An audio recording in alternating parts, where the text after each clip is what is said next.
This video is going to walk through the annual review of ILPDs, the requirements to consider when determining whether to revise or exit an annual ILPD, as well as the steps in Tennessee Pulse to do either a revision or renewal of an annual plan or exit the plan. So the first thing we're going to do is we're going to walk through this guidance document, which has been released, and we're going to talk about annual considerations, what is required in rule for an annual ILPD, and then discuss some scenarios. We will also touch on exit considerations for ILPD as it applies during the life of an annual plan and the difference between the requirements during the year of an annual plan and at the time of annual renewal or review. So state board rule requires that LEAs and public charter schools review and revise each student's ILPD at least annually. Okay. In addition, in the development of these ILPDs, LEAs must address exit criteria. So the department has given some guidance for exit criteria, which is 2 consecutive URS windows during which the student does not or exceeds the ILPD criteria. Now, this is not in rule anywhere. This is the department recommendation, and this came from the need to establish a trajectory and maintenance of growth.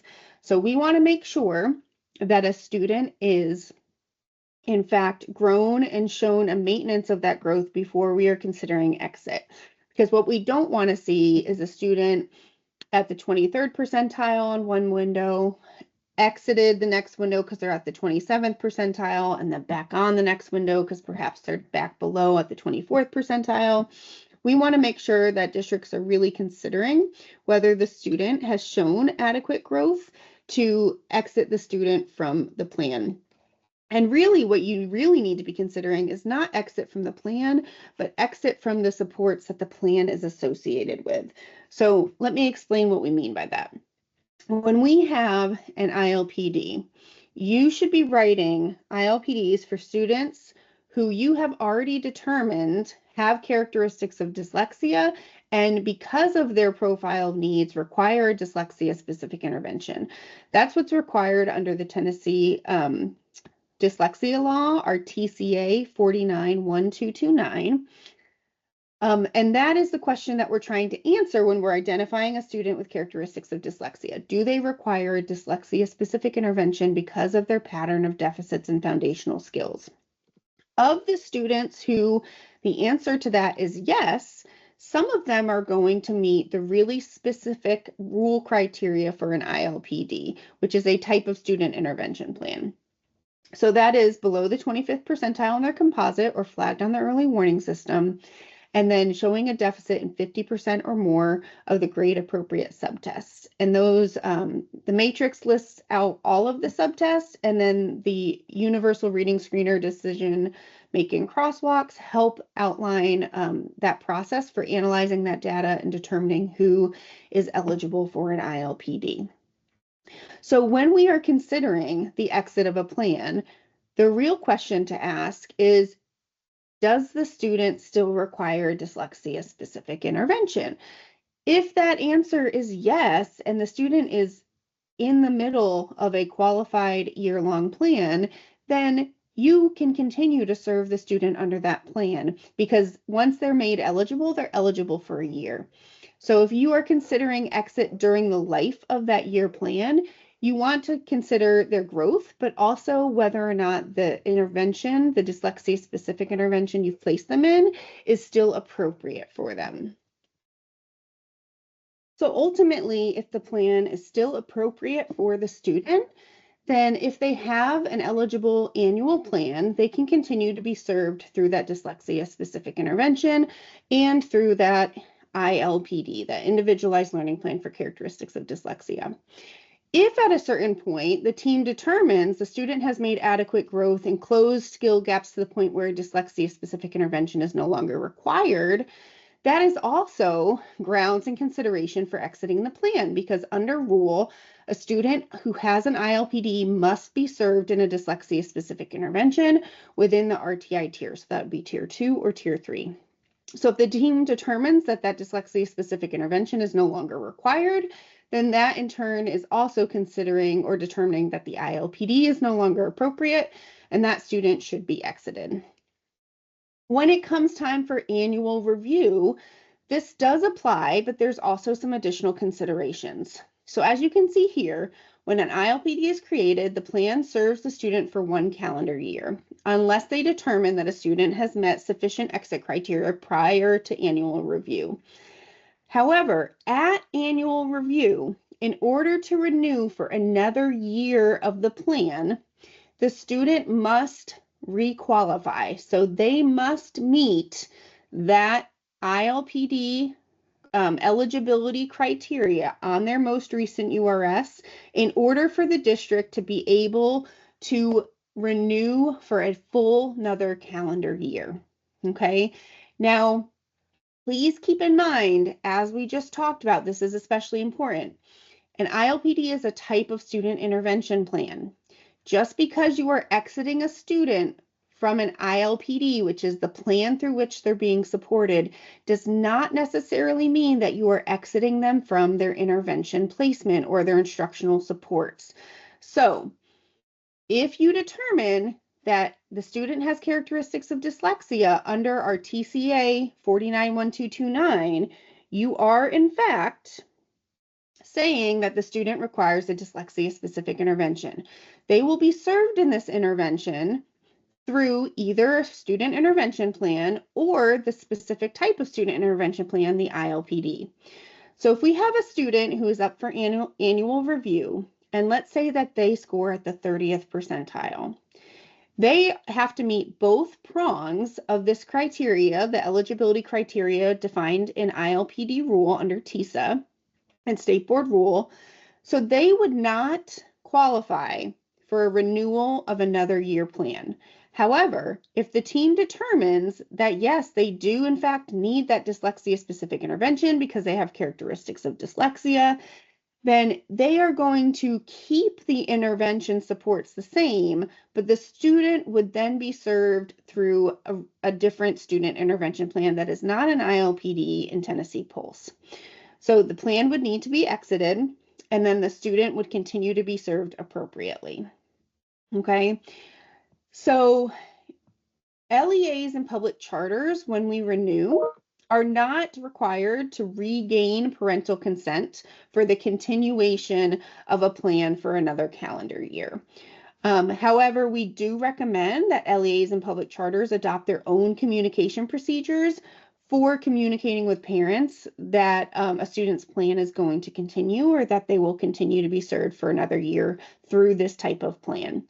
Right now, the system does require you to create a parental consent. And when we walk through the Tennessee Pulse steps, I will show you how to bypass that for now and explain some of the changes that are forthcoming.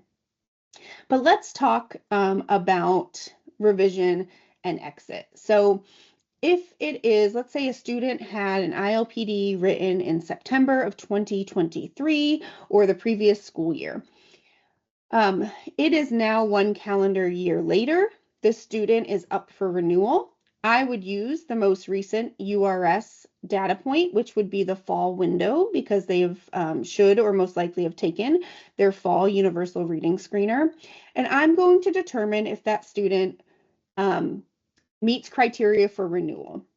And this is also, as we mentioned, dependent on the team agreeing that the intervention supports are necessary and the plan is still appropriate. So if we've made the decision that yes, the student still requires a dyslexia specific intervention, this placement or set of supports is still appropriate and necessary for the student, I'm going to look at that data to determine if they're eligible for a continued year renewal on the ILP-D. Students who meet both prongs of criteria would be able to have their ILP-D renewed for another calendar year. However, if we have a student who, as I mentioned before, let's say comes in and they are at the 30th percentile, that student would not meet criteria to renew for another year.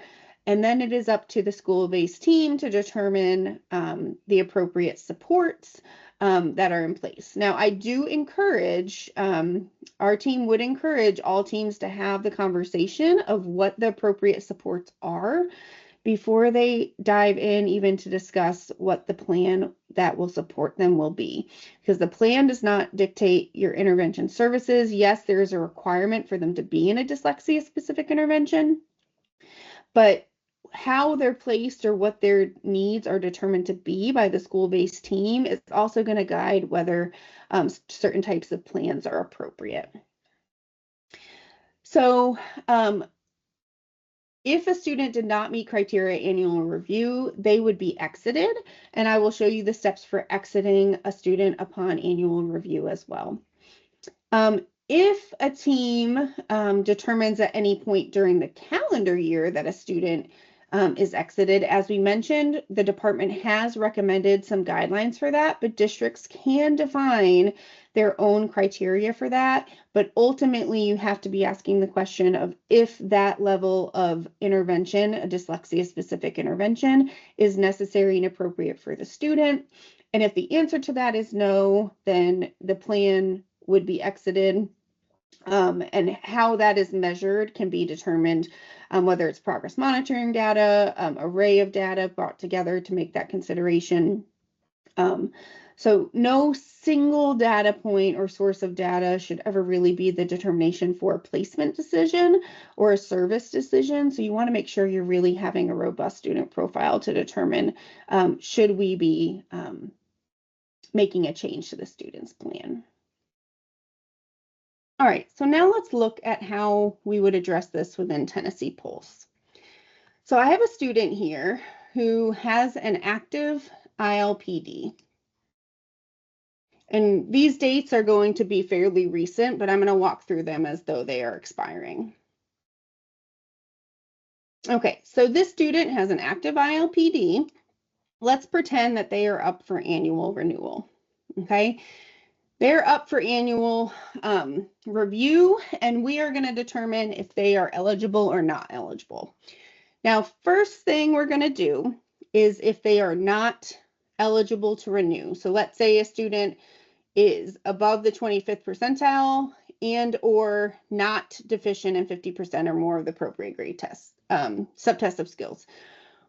We do not technically have to add a new screener here. You can add that if you would like to for documentation purposes. But in this case, if we determine a student is no longer eligible, all we would be doing is going to the exit tile.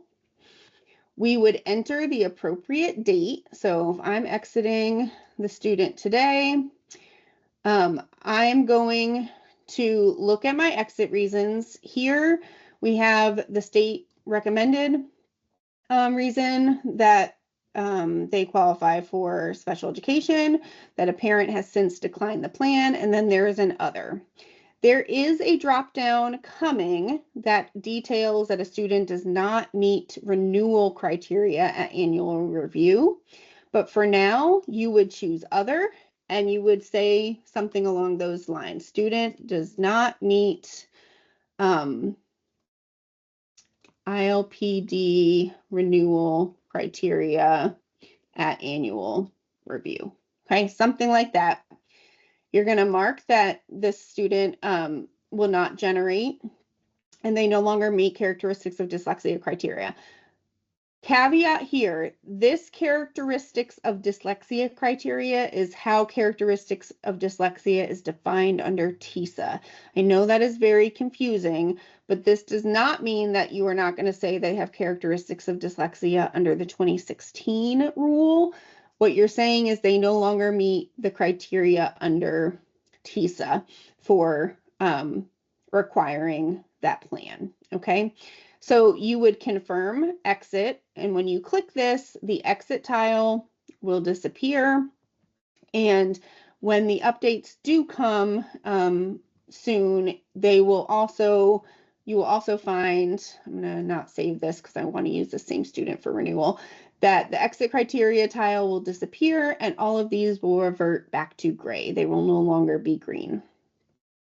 Okay, let's say that the student does qualify for a renewal though. Okay, so if the student qualifies for a renewal, I need to create a new eligibility event so that the system recognizes that I'm making them eligible again. So I'm adding a new screener. I'm going to go up here. I'm going to say for the purpose of this that let's say they tested in the window here and they were at the 22nd percentile. I'm going to save that. Okay, and just ignore these dates. Let's pretend they're not there. So this is, these were last year, this is this year. I'm going to say yes, yes, yes, they meet criteria for an ILP-D. Yes, I've made the decision they do in fact have characteristics of dyslexia and are eligible for a plan. The plan is appropriate. And then I need to make sure I'm updating the date here. So this may say 2023 or earlier in 2024. You need to make sure you're updating that date. And then you do have to confirm status and create a parent notification. Now, under rule, you are not required to obtain new parent consent for an annual renewal. Therefore, right now, you're going to say the parent will sign a paper copy. You need to make sure you update the date here as well. Put in your contact information, put in the appropriate information there. Go ahead and mark this. And if it's an English learner, you'll have the box there for translation. And I'm going to create my final. Okay. When this is done, there's the parent notification. You don't actually have to send it. This is going to default back to enter new screener data. That's what it should do. I will tell you that in the changes coming, which I believe these will be in December, the changes coming to Tennessee Pulse, when you mark this, you will have a question box for if this is an initial ILP-D or an annual renewal. If you choose initial, it is going to take you through the step I just went through where you're creating a parent notification. If you select renewal, it will let you bypass the parent notification with a flag that you should be communicating to your families, but you do not actually have to create a parent notification under rule, but the system right now is looking for that. So you do have to create it with the current functionality of Tennessee Pulse. Mark that they will sign a paper copy, does not actually have to be sent, but we do encourage communicating with parents and families that their plan will continue. You also need to make sure this box is updated. So the eligibility event that the system is looking for is parental consent. So if this is a 2023 date or something, let's say January, February from the last time you created a plan, you do need to make sure you update this date and click confirm status. Okay. Once you have done that, the system now recognizes a new eligibility event and it will let you go through and finalize the plan. I'm going to use my arrow here. And then the last place I need to look at are these dates here. So I need to make sure I'm updating these dates for the appropriate new year. Once I have updated these here, they will auto-populate elsewhere in the plan. If you were doing a renewal, you're going to choose either K3 or 412. These revision options are really designed for when you are making changes in the middle of an annual plan. So if I am doing something similar to an addendum of an IEP, let's say that their intervention changes mid-year. They've been being served in Spire and they're moving to Wilson, or they're been served in another program and they're moving to something else. You could do a revision where you could go in and update that information. And if that's the case, when you're doing a revision, you will change the start date of the plan, but leave the original end date the same, because that plan will still end when it was originally slated to end. But for the annual renewal, I'm going to go ahead and select this K3. Okay, I can add new members to the team, whatever I need to do. I can save here, but this green button is also going to save and continue. If I need to update these boxes based on the most recent URS, I'm going to do that. And then when I go in here, we've heard that this may flag. So let's say that I had started this, and just for the point of this, I'm gonna show that I actually ended this intervention on the 27th, and oh, that's what it is. I'm sorry. Okay, I'm gonna close that. So I'm gonna add an intervention, and I'm gonna say we're using. I'm just gonna put this in here. We're using Spire. We're in tier 3. Here's the new updated dates. I'm going to monitor bi-weekly. I'm saving that. And I'm going to save and continue. Okay. If this looks like it is set to run till 2025. So let me just see if it'll let me.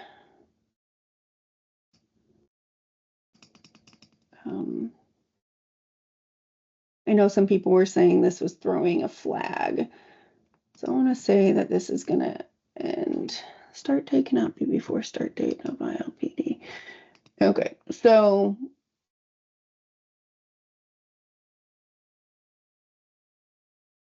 if you don't adjust that, it'll stay. That may be something I need to look at PCG with, but okay, so I'm going to accommodations. One thing I've noticed in this section is if you use this button, sometimes it will wipe the page and act like you didn't update it. So when you are leaving this page, make sure you're always doing the green save and continue button.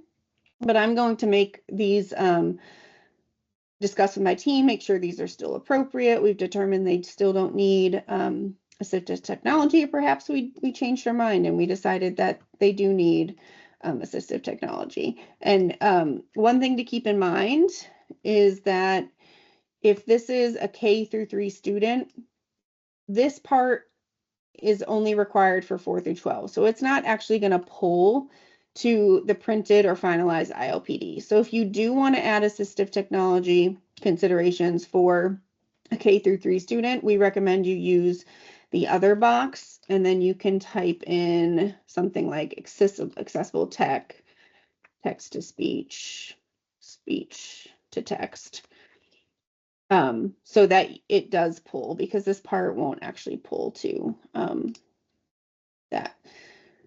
So I saved that. That one did actually save. I'm going to save and continue. You can see here these new dates did pull over. Oh, I went to the wrong year, didn't I? Let me go back to that first page and make sure I did that correct, because I was wondering why that was a little weird. So I'm actually going to go out of this real quick.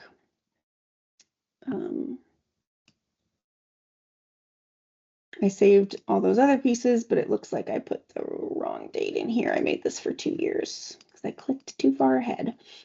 Okay, so I'm saving that. I'm going to go to this end page now.